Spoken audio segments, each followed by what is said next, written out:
If you've played League for a while, you've probably had the experience of losing because someone on your team went AFK, and obviously it's very frustrating to lose like that, but as a consolation, assuming you aren't the one going AFK yourself or making your teammates go AFK, your team has four potential AFKs, whereas the other team has five. So in the long term, chances are for AFKing or any other sort of negative behavior that could lose you the game, it's more likely that it happens to the enemy team than to your team. But still, you might just get unlucky over a set number of games because that can happen even when the odds are in your favor. So, it's a fair question to ask if there's a decent chance you could just get unlucky, especially if you don't grind out a ton of games in the season. So, let's say for an individual player, there's like a 1 in 100 chance they go AFK and make you lose the game. And the number is probably wrong, but I don't think the exact number matters, especially since honestly, I don't think AFKing is even that much of a problem anymore now that you can just remake games. So, really, the problems are more people like trolling or inting or whatever. And you could apply this to whatever game losing behavior you wanted to. So, whatever the behavior is, let's say there's a 1 in 100 chance for each individual player, and there are four potential trolls or AFKs or whatever on your team and five on the other team. So the number of observations for your team is four times the number of games you play, and for their team it's five times the number of games you play because you're not going to troll or anything. And the question is, what's the chance you get however many more AFKs on your team than on the enemy team? So, for example, you might play 10 games and get three AFKs on your team and only one on the enemy team,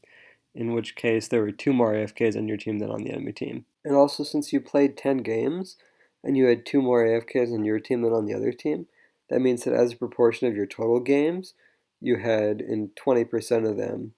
an AFK on your team and not the enemy's. So now if you just run through the number of games that you play, so starting with like one game and then going counting up, you can see that as you play more games, the difference that you might win or lose, chances are due to AFKs on the enemy team but not your team,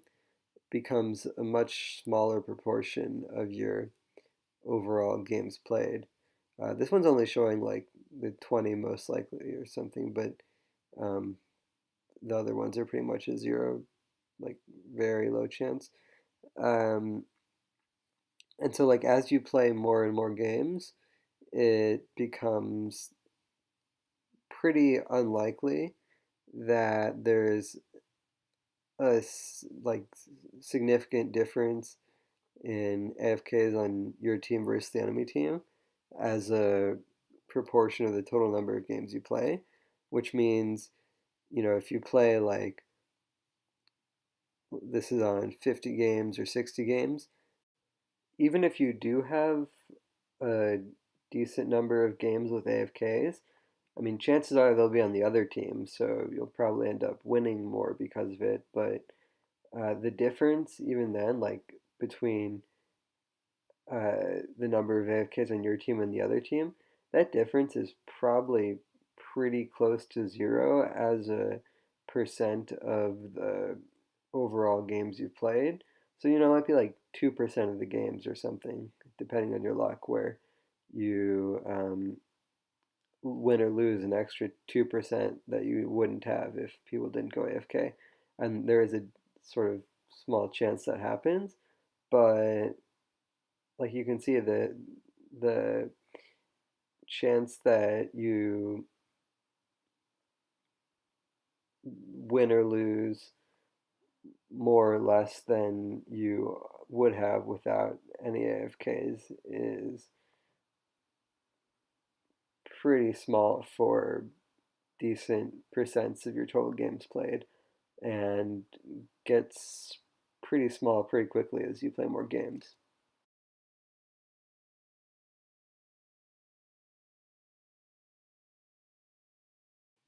Or, there might not be a 1 out of 100 chance because maybe what you care about isn't AFKs, it's people just like playing really badly. And, you could definitely say, oh, like even 1 out of 10 players just sucks in ranked and